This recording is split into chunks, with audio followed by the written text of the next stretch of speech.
Students of 9th standard, let's continue. Now we are in page number 13. अब हम page number 13 पे हैं. Our next topic is the Russian Bolshevik revolution 1917. अब Russian Bolshevik revolution जो start हुआ था that was in year 1917. तो वो कब स्टार्ट हुआ, कैसे स्टार्ट हुआ, उसमें क्या सीक्वेंसेस थी, that we all will read in this paragraphs. Okay, let us start. The Russian Revolution 1917 is considered as an important event in world history. ये बहुत ही important event माना गया अपनी world की history में. The Russians had been oppressed and suppressed by the Tsar of Russia. Russia के जो jars होते हैं वो बहुत ही ऑप्रेस्ड एंड सप्रेस्ड. ऑप्रेस्ड का मतलब होता है बहुत ही विरोधी और सप्रेस्ड का मतलब लोगों पर प्रेशर डालने वाले. The Russian Tsars who inherited the position were all dictators and enjoyed uncontrolled rule over people. अभी जो रशियन जार्स थे उन इनहेरिटेड, ये क्या थे, पोजीशन इनहेरिटेड, यानी किसी से भी कभी भी डरते नहीं थे, सबकी पोजीशन को ये कमांड करते थे, यानी रूल करना इनको अच्छे से आता था. वेर ऑल डिक्टेटर्स, ये सारे के सारे डिक्टेटर्स थे, यानी लोगों के ऊपर हुक्म बजाने वाले. एंड एन्जॉयड अनकंट्रोलेबल, और इस तरह से ये लोगों के ऊपर बहुत अपना कमांड बना के यानी लोगों को कंट्रोल में रखते थे. एक तरह से समझो लोगों को गुलाम बनाते थे. People did not have any rights during this period. इनके समय में लोगों को कोई भी राइट्स, कोई भी अथॉरिटी नहीं थी. The Tsars were so cruel and pitiless on people. If anyone demanded for any rights, he was tortured, suppressed, and severely punished or condemned to be sent to the bone-chilling and dead cold of Siberia. जैसा कि मैंने आपको पहले बताया कि ये लोग ऐसे थे एकदम निर्दयी, निर्लज्ज, लोगों पर ज़रा सी भी इन्हें दया नहीं आती थी. अगर किसी ने किसी चीज़ की राइट्स की, अपने अधिकार की डिमांड की तो वो उसे बहुत बुरी तरह से टॉर्चर करते थे, उसे जेल में डाल देते थे. और बोन चिलिंग यानी कि उनकी हड्डियां जो होती थी, मारते मारते उनकी हड्डियों को मिर्च की तरह मिर्च लगाकर उतनी बुरी तरह से अत्याचार करते थे. या तो फिर उन्हें डेड कोल्ड ऑफ साइबेरिया, ऐसी जेल में डालते थे जहाँ पर वो मर जाते थे. This uncontrolled and oppressive tsardom became the reason for grief, poverty and suffering among the people. अब यही उनके जो अत्याचार थे लोगों पर, वो उनकी गरीबी, लाचारी और लोगों की मौत का कारण बनते जा रहा था. The Russian farmers, labourers and peasants were not getting enough income. अब रशिया के जो फार्मर्स थे यानी किसान, लेबरर्स यानी छोटी छोटी मजदूर, and peasants were not getting, इसके अलावा जो छोटे छोटे किसान थोड़े थोड़े समय के लिए काम करते थे, उनको सबको कोई भी इनकम यानी पैसा नहीं मिलता था. डिस्पाइट वर्किंग वेरी हार्ड, अब वो बहुत मेहनत करते थे लेकिन उनको पैसा नहीं देते थे ये लोग. दे बिकेम वेरी पुअर, और वो लोग भी दिन ब दिन बहुत गरीब बनते जा रहे थे. Under the leadership of Father Gapon, अब फादर ग्यापन की लीडरशिप में क्या हुआ, a large rally was taken out to the tsar residence. अब एक रैली, बहुत बड़ी रैली जो है जार के रेसिडेंस यानी उनके घर तक पहुंच गई. विंटर प्लेस 22 जनवरी 1905 संडे. अब वो दिन था 22 जनवरी 1905 का दिन था और ठंडी के दिन थे, संडे का दिन था. 10 पीपल वर अनआर्म्ड, ये जो लोग आए हुए थे ये अनआर्म्ड यानी उनके हाथ में कोई हथियार नहीं था. While some had the tsar's picture in hand with captions like long live the little white lord of Russia written on it. अब इन लोगों का एक तरह से जैसे नारा लगाया जाता है उसी तरह से उनके हाथ में पिक्चर था जिस पर लिखा हुआ था long live the little white lord of Russia, यानी कि हमें ज़्यादा लंबी ज़िंदगी चाहिए.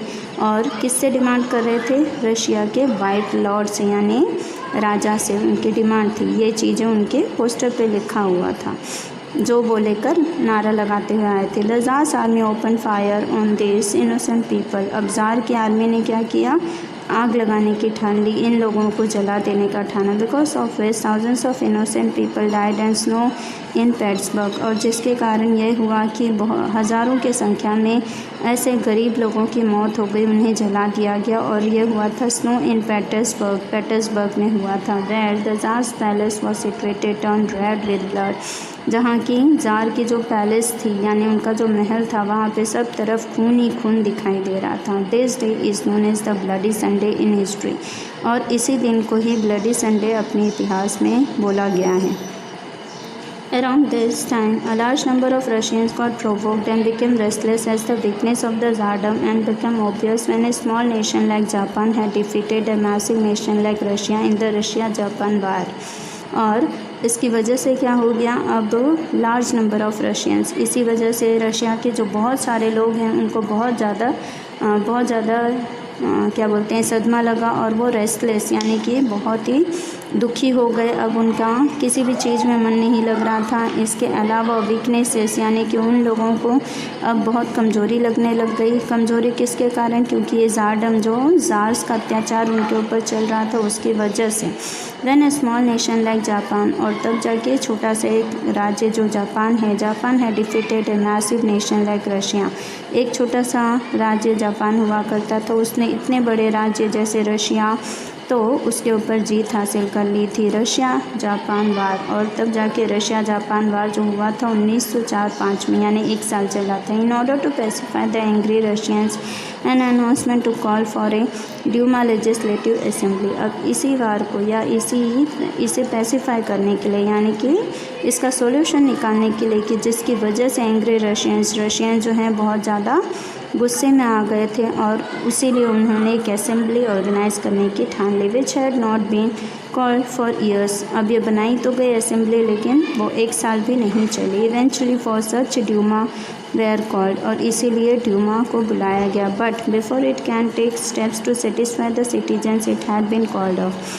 अब वो आता और लोगों की बातों को सुनकर उनको सेटिस्फाई करता वहाँ के लोगों को, इससे पहले ही कॉल्ड ऑफ यानी उससे पहले ही बुलावा कैंसिल कर दिया गया। On 8 March 1917 the oppressed workers of Petrograd called a strike. अब 8 मार्च 1917 को ऑप्रेस्ड वर्कर्स यानी जितने भी वर्कर्स थे पेट्रोग्राड के कॉल्ड अ स्ट्राइक, उन लोगों ने स्ट्राइक करने की ठान ली। The tsar sent his troops to suppress this event. Tsar ने अपने ट्रूप को यानी उनकी जो सेना थी उनको भेज दिया उनके ऊपर अटैक करने के लिए। But the army refuse to shoot this people, लेकिन आर्मी ने इन लोगों को शूट करने से मना कर दिया। As a result the revolution began, और इसी वजह से पता चला कि उन लोगों में स्वतंत्रता यानी कि सेनानी जाग चुकी हैं। After the fall of the tsardom the power fell into the hands of Kerensky leader of Menshevik group.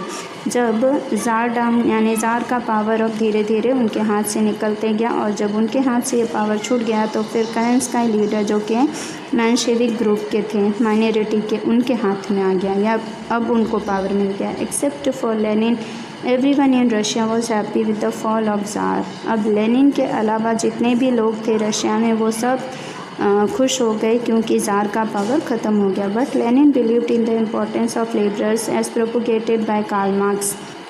लेकिन लेनिन का मानना था कि इम्पोर्टेंस यानी लेबरर्स को जो प्रोपोगेट किया जा रहा था कार्ल मार्क्स की वजह से, वो एक तरह से सही था। While the Menshevik group believed in the importance of the middle class, और जबकि उनके जगह पे मेंशेविक का मानना था कि जो मिडिल क्लास लोग हैं उनका ज़्यादा इम्पोर्टेंस होना चाहिए। As a result Lenin instigated the Bolshevik against Mensheviks and in November 1917 declared the final revolution and got the reins in his hands.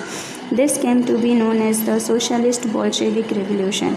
अब जिसकी वजह से दोनों में थोड़ी सी डिस्प्यूट हो गई। इधर मेंशेविक ग्रुप जो है वो बिलीव कर रहा था मिडिल क्लास के लिए, और बोल्शेविक जो है वो माइनॉरिटी के लिए यानी छोटी जातों के लिए। तो यहाँ पर इन दोनों ने एक रेवोल्यूशन साइन करने का ठान लिया, डिक्लेयर्ड फाइनल रेवोल्यूशन जिसे कहा गया, जो कि 1917 में डिक्लेयर हुआ। तो this came to be known as the, और इसे ही कहा गया सोशलिस्ट बोल्शेविक रेवोल्यूशन।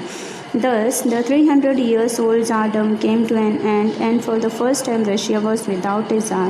अब इस तरह से 300 वर्षों तक जो ज़ार्स का अत्याचार चलता रहा फर्स्ट टाइम, वो रशिया ने उससे मुक्त हो गए थे, यानी कि अब रशिया ज़ार के बिना चल रहा था।